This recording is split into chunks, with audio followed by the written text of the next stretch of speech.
Between 2010 and 2014, Forum Sud implemented 2 projects, Tushirikishe Jamii and Jimbo, to help empower marginalized communities in several counties in Kenya to demand their rights to water supply and sanitation. 2 of the communities that took part in the projects were Molo and Menengai West in Nakuru County. This video has been produced together with Water Governance Facility, WGF, a collaboration with the Stockholm International Water Institute, SIWI, and UNDP.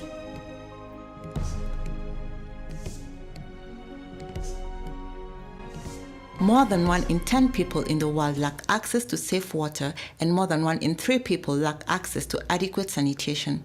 This situation is worse for people living in rural communities, making up the vast majority of those living without access to clean water and proper sanitation. Hii area yetu ni ya Kiamunyi na kuna shida sana ya maji. Some of the challenges relating to lack of water include long walking distance to water sources, loss of valuable time spent in search for water, low water quality, lack of sufficient quantity of water, and high water prices. If people are going for casual labor for around 150 shillings and then you're buying maybe 2 jerrycans of water, maybe you have a balance of 60 shillings, I believe the cost of living is kind of goes high because of the issue of water. Before the Jimbo came in, the water problem was hectic. The challenge of low water quality often resulted in health complications for the community members. Tulikuanga na shida na ya maji sana. Tulikuwa tunaenda kupanga laini pale kwa kadhima maji, mwenye atachota ya mtoni, watu wanakufa mpaka kipindupindu. Tulikuwa tukienda kushota maji pahali panaitwa Makiki, na hiyo maji ni moto, iko na fluoride mingi, hata kwa watu inaharibu meno. Hata vile unaniona sina meno zingine imeharibiwa na hiyo maji. Women have often borne the heaviest burden when there is no safe water and sanitation. With few water sources often miles from villages, women and children are responsible for fetching water for their families, often spending several hours each day in search of water. This often puts them at risk of assault and injury. Hapa tulikuwa na shida ya maji kwa sababu tulikuwa tunaamkaga usiku, tunaenda kupaga laini, kuna kasima kengine kalikuwa hapo kadogo. Sasa ilikuwa inabidi tuamke usiku ya saa 8 tunapaga laini ndio unapata maji. Maji tulikuwa tunafuata kwa umbali ya mtu alikuwa anaenda kama kilomita 3. As the youth, we have been seeing the women around us suffering very much because the only transportation case they have to use is their backs. They have to carry water from very long distances, and the water is not even fresh. It is salty water. In addition to unclean water challenge, lack of proper sanitation services also puts the community at risk of many infections. Hii sewage huwa inatudhuru sana kwa sababu hii sewage inakuja direct na inapitia kwa shamba yetu. Na wakati inapita kwa shamba yetu, kuna wakati inakujaga ikiwa nyingi, alafu inakuja ina overflow. Wakati ina overflow inaingia kwa shamba. Sewerage system zinatusumbua sana sababu bila maji huwezi fanya hiyo, na unajua maji ni uhai. So wakati tumekosa ile maji tunapata shida nyingi.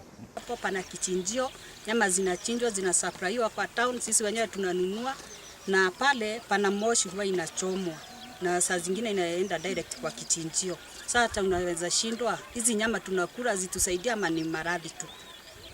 But with the coming of Jimbo and Tushirikishe Jamii projects, the community members were empowered to claim their rights and advocate for better service delivery. These 2 Forum Sud-led interventions worked with both right holders and duty bearers to enhance vulnerable community voice in decision-making processes and agitated for improved governance at county level. The first point was doing a sensitization, because you realize at the community level sometimes people have problems, but maybe they are not aware of the best way to come out of the challenges they are in. So what we did is, number 1, let the community own the problem, understand it. After we were enlightened by the Jimbo, we knew our rights, and we tried to advocate the problem and issues that we are having. Specifically, water problem. With these meetings, the community identified their major problem, which was water. and we were advised to go to the MCA. So when we went to the MCA, he first directed us to Naruasco. So there we met the manager of Naruasco Molo. He advised us that if we needed anything dealing with water in the village, we have to go back, write a proposal, and take it back to him. We were able to do a proposal, which later was effected, and now at least we have some water down there in the village. We have 2 boreholes which have been sunk by the people themselves. There's a survey group called the Makiki Water Project that came together. People contributed some money. They sank 2 boreholes. One in the Kiamuni area, the other one in Mang. The project further built and strengthened confidence between the demand and supply sides to have an open dialogue regarding county development processes. Community members from Molo and Menengai are now empowered to demand for better service delivery. This has seen increased constructive dialogues between the communities and their duty bearers on development issues, the results of which have been advocacy actions that have led to improved access to water and sanitation services. Tunaona sasa saizi ni afadhali juu hata ukihitaji maji ukiwa na uwezo unaletewa kwa boma. Kutokea wakati huo hatujawahi kupatwa na maradhi ya kipindupindu. Mimi kama mama ninafurahiaga kwa sababu ile laini nilikuwa naendaga kupaga mtoni siendagi, maji nakujaga na tunapata maji kwa njia rahisi. While significant progress has been made in promoting access to clean water and sanitation services, more needs to be done. Mvua wakati inanyesha kubwa sana. Tutengenezewe damu moja kubwa. Hiyo damu itaweza kutusaidia sana kwa sababu hii maji ni mingi sana inapotea bure. Access to clean water and sanitation is foundational to the development of any community. When this access is attained, people can get back to the work of lifting themselves out of poverty.